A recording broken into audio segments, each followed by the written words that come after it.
Bem-vindos a mais um episódio de Vozes do Marketing. Hoje com uma convidada muito especial, Andrea Fukuda, Rede de Marketing, Trade e Inovação na J. Macedo. Bem-vindo, viu? Muito obrigada, gente, pelo convite. Aqui na bancada, conto com o professor Rodolfo Weishaupt Ruiz, professor master aqui na SPM, do curso de Administração e consultor de empresas.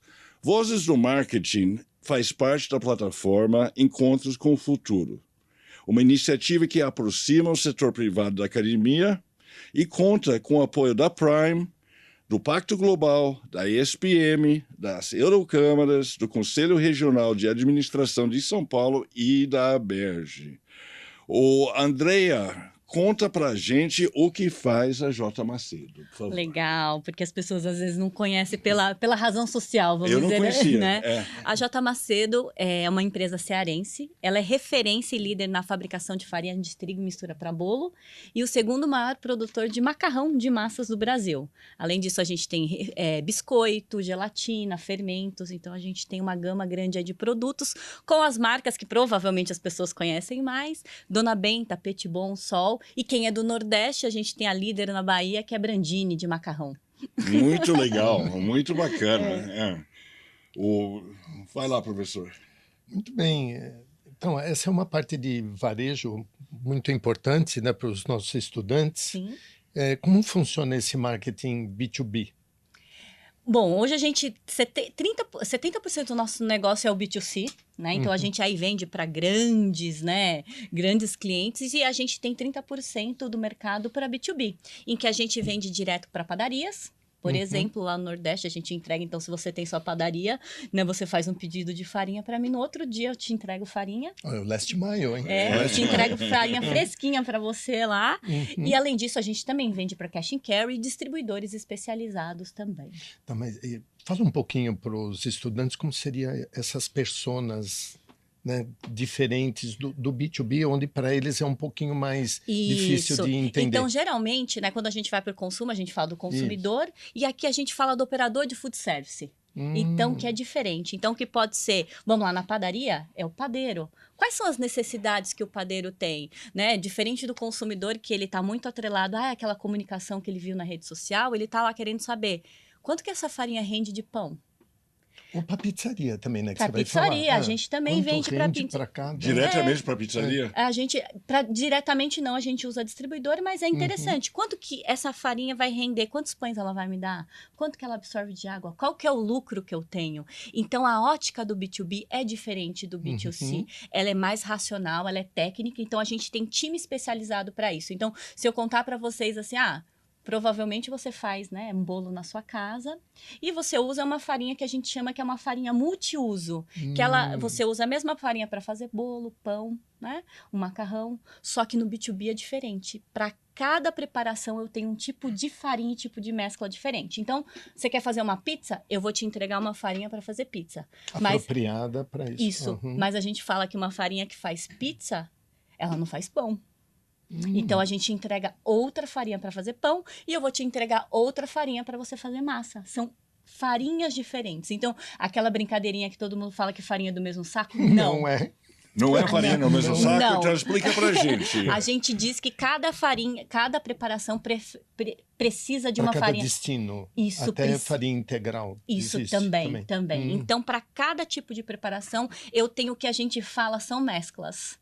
A gente tem um monte de tipos de plantinhas de trigo que a gente moe dentro da nossa fábrica e a gente te entrega aquela farinha específica para aquela sua preparação. Ela é diferente. E para o B2B isso faz total diferença. Por quê? Porque eu preciso ganhar o dinheiro. A minha margem é apertada. Imagina para uma pizzaria de bairro. Vamos para uma pizzaria de bairro, né? Que ele conta o dinheiro dele. Sim. Então, ele precisa ter, né? Saber que aquela farinha, né? Então, na pizza, quando eu vou abrir um disco e vou colocar uma pizza no forno, ele não pode recuar, porque senão minha pizza fica menor.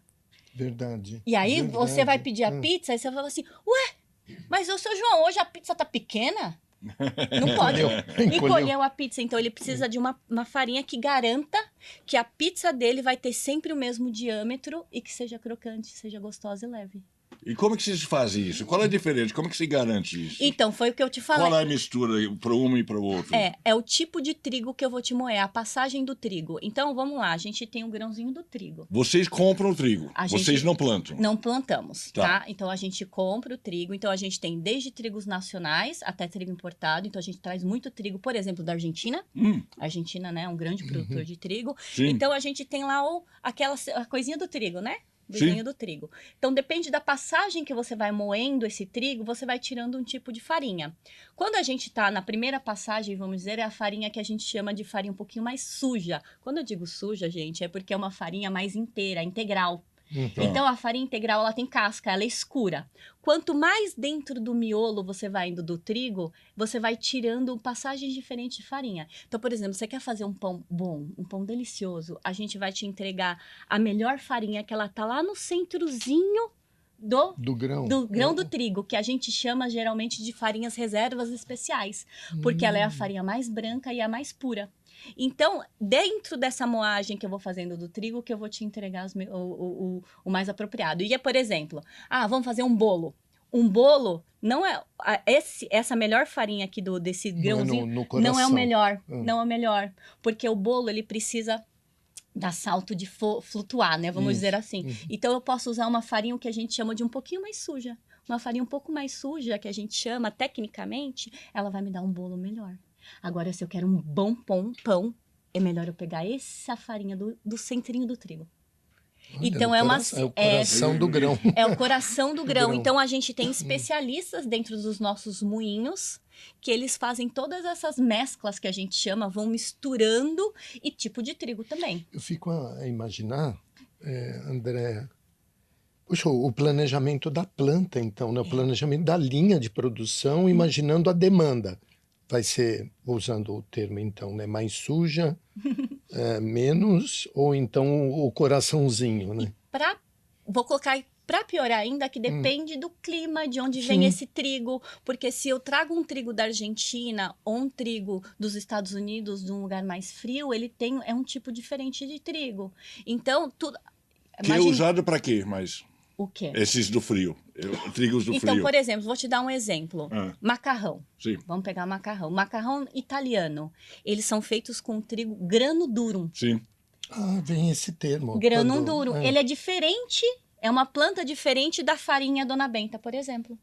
Então, a gente, geralmente, esse grano duro vem de origem de lugares mais frios. Sim. Então, na Itália, só existe massa de grano duro. No Brasil, por uma questão econômica, nós temos, né? A gente traz o grano duro, que não é plantado aqui no Brasil. No Brasil, a gente planta trigo normal. Então, você pode comprar um macarrão que a gente diz que é um macarrão de farinha tipo 1, que é um macarrão comum, ou um macarrão de trigo durum, que geralmente é feito com uma farinha com um trigo importado.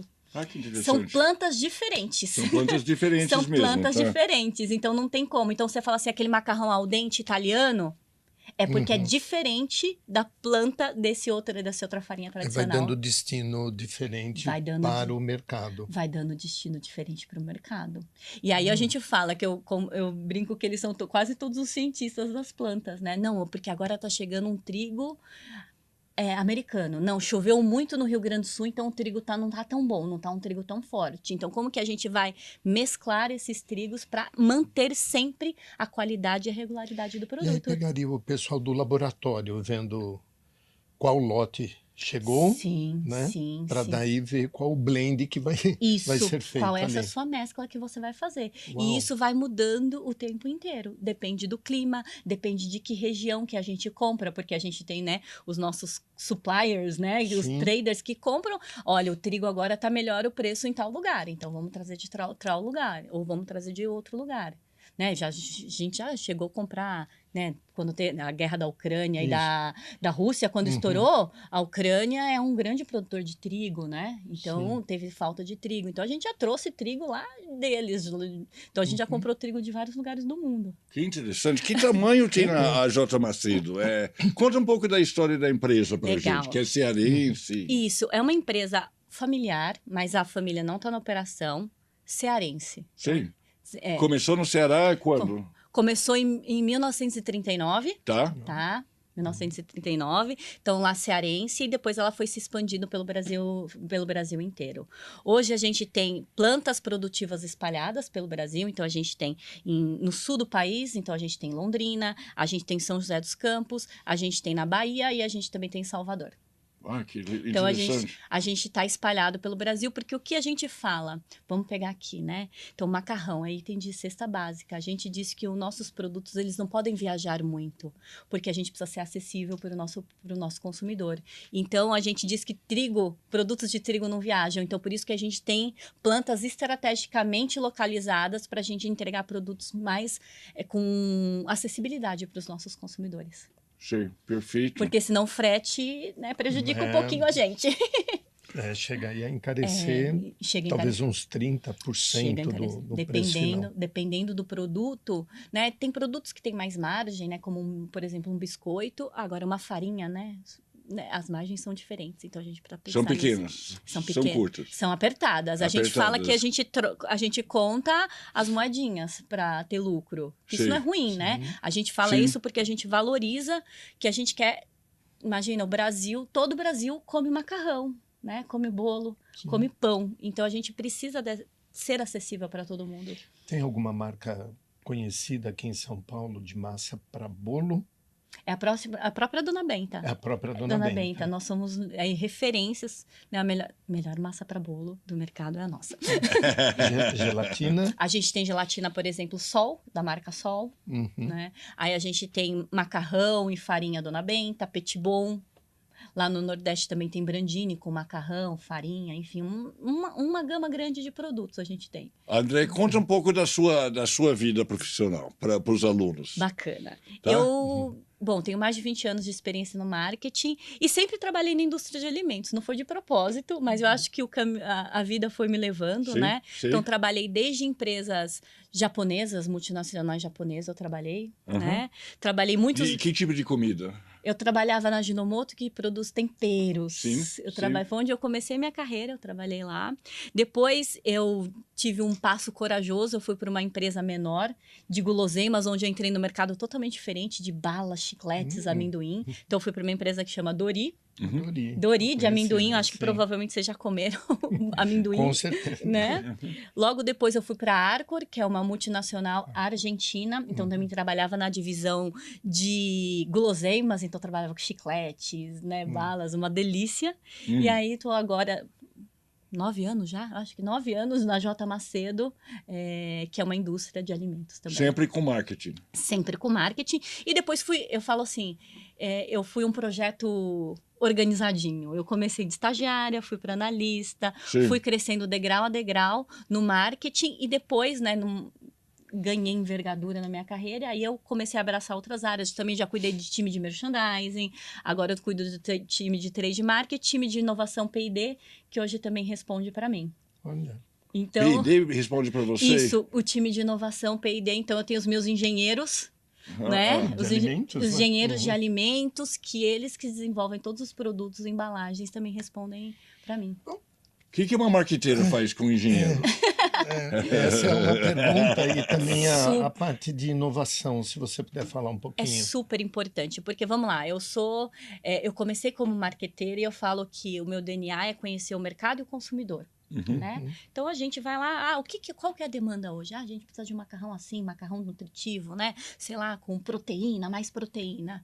Mas, adicionado ferro. Isso, assim. né? A população está envelhecendo, por exemplo, o que a gente pode entregar para esse consumidor? A gente leva isso tudo para o nosso time de P&D, os engenheiros, e quem quebra a cabeça e quem desenvolve são eles. Eu brinco que o marketing, né, é o grande estrategista e o pensador. Sim. Quem coloca a mão na massa é o time de Literalmente. pesquisa. Totalmente. É o time de pesquisa e desenvolvimento. Porque... Até quando eu entrei, eu não sabia que farinha era tudo diferente. Então, quem me ensinou foram eles. Entendíamos que era farinha tudo do mesmo saco. Isso, não. Então, são os nossos especialistas em produtos que eu todo dia fico aprendendo coisa com eles. Então, eu falo assim, olha, a gente quer fazer tal tipo de produto. Ai, Andréia, a gente tem farinha para isso, mas as nossas máquinas não conseguem produzir desse jeito. Ou a gente não consegue envasar, que a gente para embalagem. Então, a gente tem um time bem interessante lá de engenheiros, enfim. enfim, nos ajudando. Não existe inovação. Onde ficam? Eles ficam nas minhas unidades, nas plantas. Nas 4 plantas. Isso, eu tenho gente de P&D em São José dos Campos, que é uma grande planta nossa, produtiva, e também tem um time em Salvador, onde a gente tem planta produtiva, a gente divide na indústria, planta, de moinho. E a gente também tem um grande moinho lá em Salvador. Então, a inovação pode acontecer do marketing vendo o mercado e passando para eles, como também eles, enquanto preparadores ali, podem dizer, olha, encontramos aqui uma solução que pode ser interessante. Com certeza. E muitas vezes são essas pessoas que têm o expertise e a mão na massa, que entendem, que passam para a gente. Além disso, a gente tem muitos parceiros que trabalham com o time de pesquisa e desenvolvimento, né? E são eles. Às vezes eles falam assim, Andréa, é isso aqui. Se a gente adicionar aquilo, a gente tem esse tipo de produto. Olha, que interessante, a gente não tinha pensado nisso. Então, é uma via de mão dupla. Eu acho que inovação não é uma cabeça pensante. São várias. São várias cabeças pensantes. Técnicos, a gente às vezes não valoriza tanto, né? A gente valoriza a criatividade, mas não valoriza tanto quem tem o expertise técnico. Então, você precisa de pessoas que tenham expertise técnico para colocar isso em pé. Que é onde pode acontecer o ato da criatividade Com em si, né? Da certeza. economia criativa. Porque podemos ter uma farinha aí para muffins ou cookies, né? Com sabores diferentes Sim. ou textura diferente. Com certeza, com certeza. Porque eu fico a imaginar, se me permite, eu estou imaginando assim, um cookie que tem que ter a massa, que vai para o forno, mas que tenha, por exemplo, gotas de chocolate. Sim.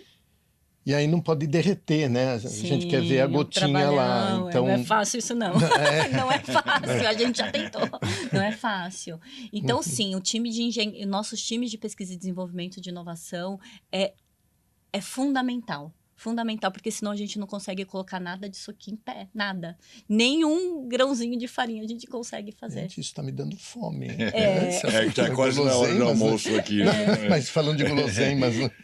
Sim. O André, o Nordeste é diferente do resto do país? Olha... Para vocês, como marqueteira... Sim, eu acho como produtos, vocês que são nordestinos de raiz... Você é de onde? Eu sou aqui de São Paulo, sou nascida aqui em São Paulo. E você trabalha aqui em São Paulo? Sou de São Paulo. Mas o que a gente também é tão diferente que nós somos divididos em unidade de negócio lá. Então, todo time de operações que a gente chama de fábricas, time comercial, time de merchandising, é tudo dividido por unidades. Então, a gente tem uma unidade que pega Sul de Sul, uma outra unidade que pega Bahia, Centro-Oeste, esse meio, e a gente tem uma outra que pega ali Fortaleza, Recife, Amazonas, pega um...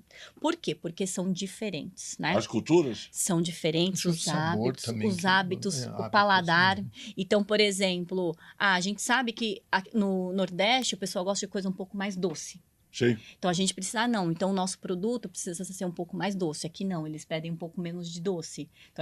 Então, até a preparação, imagine que meu time de marketing, a gente prepara uma das grandes coisas, receitas, né? A gente fala de comida, então a gente tem sim, a gente produz um monte de receita, vídeo de receita. É totalmente diferente os pratos que a gente produz para cá do que pro Nordeste. Então, qual a diferença? Você consegue resumir um pouco? Existem pratos diferentes. Sim. Existem pratos, bolos diferentes. Então, por exemplo, no Nordeste, eles gostam de bolo um pouco mais embatumado, né? Um pouquinho mais pesadinho. Aqui a gente gosta de bolo... Embatumado eu não conheço. O que quer dizer essa palavra? É um bolinho mais pesado. Tá. Um bolo mais pesado. Agora, em São Paulo, a gente gosta de bolo fofo. Sim. Aquele bolo que você corta de laranja, aquele até sai farelinha, né? Sim. Agora, lá no Nordeste, por exemplo, um bolo de aipim, ele é mais pesado, ele é mais... Né, eles têm um pouco mais desse paladar. Então, a gente tem que adaptar receita, a gente tem que adaptar tom de voz em rede social. Como que é tom de voz em rede social? Também, Vocês têm Instagram? Isso, a gente tem para todas as marcas, a gente tem. Por exemplo, a Brandini, que é uma marca mais localizada no Norte e Nordeste, a gente trabalha com um tom de voz diferente, de Dona Benta, que é mais nacional. O jeito de falar, algumas gírias, né? Pratos. Então, muitos pratos, por exemplo, eu gosto de falar de São João. Isso, né? São João. São né? João, aqui em São lá, vamos falar aqui de São Paulo. São João, o que a gente vai? A gente vai para comer pastel, churrasquinho, não é? E tomar quentão. Vamos lá, gente, é aqui. Lá no Nordeste, não, é diferente. Por exemplo, em Fortaleza, eles comem um prato que chama pratinho, que ele tem umas carnes, é uma coisa totalmente diferente. Eu nunca tinha visto aquilo na minha vida. Uhum. Né? Então, são pratos diferentes. Então, o São João é diferente. A época é diferente. Na Bahia, maio já começou São João. Eu já estou trabalhando para o São João do ano que vem já. Então, maio, a gente tem que já estar com o ponto de venda ativado, porque meio de maio e junho é São João. Aqui em São Paulo, não. São João é que é junho e julho. A gente tem festa julina. Lá no Nordeste não tem. Sim. Imagine que o clima também. Aqui Sim. a gente toma quentão, lá, Sim. meu, é calor. Então, tudo isso vai influenciando o tipo de preparação, receita, material que a gente faz. Então, é extremamente regionalizado. E cuca? E cuca, lá do sul. Então, É do sul. Uhum. Então, é uma preparação do sul. Então, tudo isso a gente vai adaptando e a gente vai trabalhando todos os dias. Então, todos os dias a gente tem, assim, a gente conversa, às vezes a gente toma cuidado, a gente liga pro nosso time local mesmo. A gente tem técnicos de panificação, padeiros dentro das nossas unidades também. A gente fala, então, o que vocês comem aqui? Não, aqui é o pão delícia. Olha. Lá na Bahia, a gente tem um pão que é delicioso, que chama pão delícia. Tem um bom nome, pelo jeito. Ele chega a derreter na boca. Não tem aqui. não. E por que não? Cultural. Foi Sim. lá que a gente é muito mais um pãozinho francês, né? Pãozinho francês que lá chama pão de sal. Sim. Né? E no Nordeste, Pão pão de de sal, sal. é verdade. Então, tudo isso vai mudando. Então, é o tempo inteiro a gente pesquisando, conversando com as pessoas, fazendo pesquisa com os consumidores para entender os melhores pratos. Sensacional. É porque tem produto, é sonho também, pode ser frito, assado. Sim, e tudo isso muda, assim, às vezes as pessoas fazem aquela preparação daquele jeito, é um tipo, às vezes é uma passagem diferente da preparação que a gente tem que fazer, porque aquela região faz daquele jeito. Sim. Muito Uau. bom. Olha, Uau. já acabou o nosso tempo.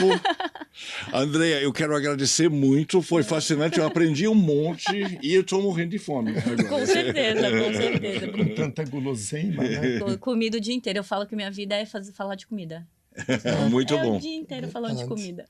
Muito bom. Bacana. Muito obrigado, viu, Andréa? Obrigada.